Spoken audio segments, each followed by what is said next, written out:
ನಮಸ್ಕಾರ ವೀಕ್ಷಕರೇ, ನಾನು ಮಂಜುನಾಥ್ ನಿರೋಣಿ. ನೀವು ನೋಡ್ತಾ ಇದ್ದೀರಾ ನ್ಯೂಸ್ ನೆಟ್ವರ್ಕ್.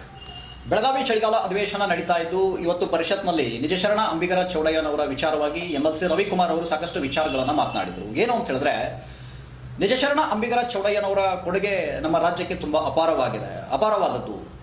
ಈ ಜಗಜ್ಯೋತಿ ವಿಶ್ವಗುರು ಬಸವಣ್ಣನವರ ಸಮಕಾಲೀನರಾದ ನಿಜಶರಣ ಅಂಬಿಗರ ಚೌಡಯ್ಯನವರಿಗೆ ನಮ್ಮ ರಾಜ್ಯದ ಜನರಿಗೆ ಪರಿಚಯ ಮಾಡಿಕೊಳ್ಳುವುದರಲ್ಲಿ ಸರ್ಕಾರ ವಿಫಲ ಆಗಿದೆಯಾ ಅನ್ನುವಂಥ ಪ್ರಶ್ನೆಯನ್ನು ಮಾಡಿದರು.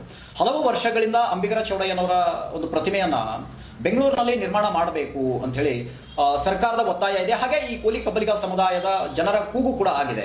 ಆದರೆ ಸರ್ಕಾರ ಇದ್ಯಾವುದಕ್ಕೂ ಕೂಡ ಕ್ಯಾರೆ ಅಂತ ಇಲ್ಲ. ಯಾಕೆ ನಿಜಶರಣ ಅಂಬಿಗರ ಚೌಡಯ್ಯನವರನ್ನ ನಾವು ವಿಧಾನಸೌಧದ ಮುಂದೆ ಪ್ರತಿಮೆಯನ್ನ ನಿರ್ಮಾಣ ಮಾಡಬಾರದು ಅಂತ ಹೇಳಿ ವಿಧಾನಸಭೆಯಲ್ಲಿ ಅಂತಂದ್ರೆ ಧ್ವನಿಯನ್ನ ಎತ್ತಿದ್ದಾರೆ. ಹಾಗೆ ಎಷ್ಟೇ ಕಷ್ಟಗಳು ಬಂದರೂ ಕೂಡ ತಮ್ಮ ಇಡೀ ಜೀವನವನ್ನ ಸಮಾಜಕ್ಕೋಸ್ಕರ ಮುಡಿಪಿಟ್ಟಂತಹ ಒಬ್ಬ ಶರಣ ಯಾರಾದ್ರೂ ಇದ್ರೆ ಅದು ನಿಜಶರಣ ಅಂಬಿಗರ ಚೌಡಯ್ಯ. ಇಂಥವರ ಕೊಡುಗೆ ಸಮಾಜಕ್ಕೆ ಬಹಳ ಅಪಾರವಾದದ್ದು. ಮುಂದಿನ ಪೀಳಿಗೆಗಳಿಗೆ ನಾವು ಈ ಒಂದು ಇಂತಹ ಮಹಾನ್ ಪುರುಷರನ್ನ ನಾವು ಪರಿಚಯಿಸಿಕೊಡಬೇಕಾಗುತ್ತೆ. ನಿಜಶರಣ ಅಂಬಿಗರ ಚೌಡಯ್ಯನವರ ಒಂದು ಪ್ರತಿಮೆಯನ್ನ ವಿಧಾನಸೌಧದ ಮುಂಭಾಗದಲ್ಲಿ ಆದಷ್ಟು ಬೇಗ ನಿರ್ಮಾಣ ಮಾಡಬೇಕು ಅಂತ ಹೇಳಿ ಕನ್ನಡ ಮತ್ತು ಸಂಸ್ಕೃತಿ ಇಲಾಖೆ ಸಚಿವರಿಗೆ ಮನವಿಯನ್ನ ಮಾಡಿಕೊಂಡಿದ್ದಾರೆ. ಹಾಗಿದ್ರೆ ವಿಧಾನ ಪರಿಷತ್ನಲ್ಲಿ MLC ರವಿಕುಮಾರ್ ಅವರು ಯಾವ ವಿಚಾರವನ್ನ ಪ್ರಸ್ತಾಪ ಮಾಡಿದ್ರು, ಬನ್ನಿ ನೋಡ್ಕೊಂಬರೋಣ.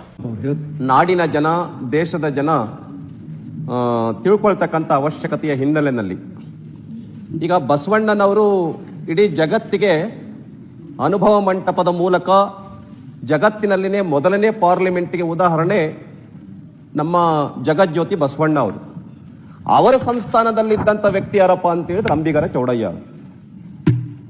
ಅಂಬಿಗರ ಚೌಡಯ್ಯ ಅವರ ಬಗ್ಗೆ ಇರತಕ್ಕಂಥ ಜನಪ್ರಿಯತೆ ಏನು ಅಂತಂದ್ರೆ, ನಿಜಶರಣ ಅಂಬಿಗರ ಚೌಡಯ್ಯ ಇವರು.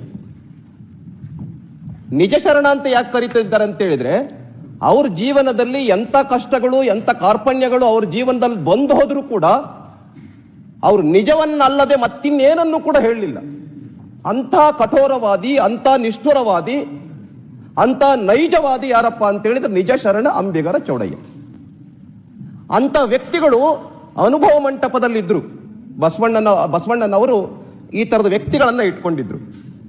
ಈಗ ಬೆಂಗಳೂರಿನಲ್ಲಿ ವಿಧಾನಸೌಧದ ಸುತ್ತ ನಾವು ಅನೇಕ ಮಹಾಪುರುಷರ